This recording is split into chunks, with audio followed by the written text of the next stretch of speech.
Very warm welcome everyone to this tour of the Red House here in New Delhi, India.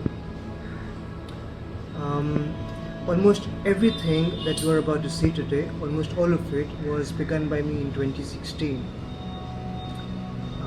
For most of its life, the Red House was not even called the Red House. It really had no purpose except for being my architectural laboratory.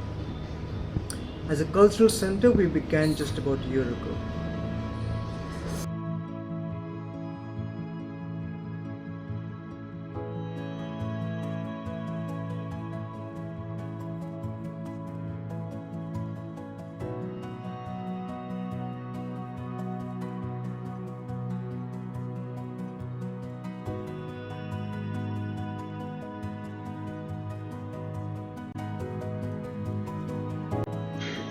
Why a cultural center, you ask? It is, well, a very long story, which I shall try to summarize. The place was established by my grandfather in the 1960s as an electronics factory. Ours was, in fact, the very first intermediate frequency transformers factory in the country. My grandfather was and still is a very ambitious man. The factory was passed on to my father and uncle in the late 80s, and during that time they did see huge technological upheavals, some of which did prove quite impossible to manage. The factory was looked after by my father as passionately as I have seen anyone be about anything till his death in the May of 21 during the second wave of the COVID pandemic, which singular event shook the entirety of my life.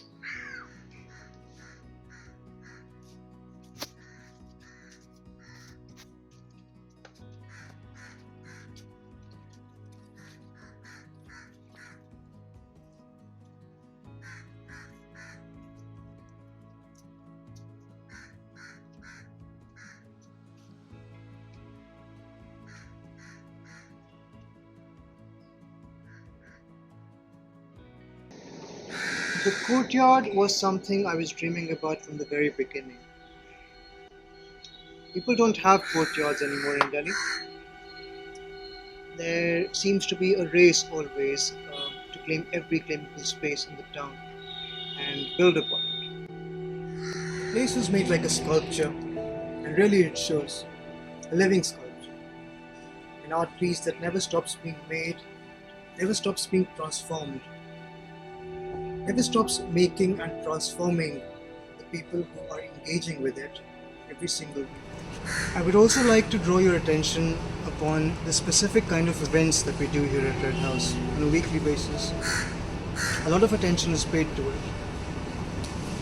The idea is for art and culture to be consumed sincerely and passionately. It needs to be relevant and interesting.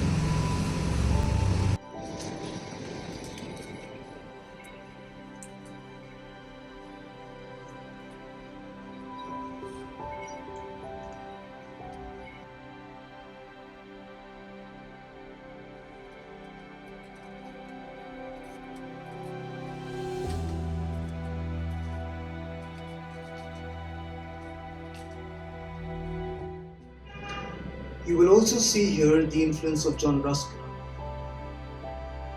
The high ceilings, the Gothic windows. In fact, the very name Red House comes from William Morris's Red House in Bexley Heath. William Morris also being one of Ruskin's disciples. The arts and crafts movement is very much a part of the architecture of this place. That wall over there, that very wall, it took me a year and a half to complete. So this high. I was teaching myself how to work with lime and experimenting with different kinds of brick bonds. Really, a lot of experimentation has gone into this place. People are very often quite surprised when they ask me about my background. I am in fact a nuclear physicist by education. Anyway, this whole exercise seems to be like a project of kintsugi for me. You know that Japanese technique of mending pottery with gold.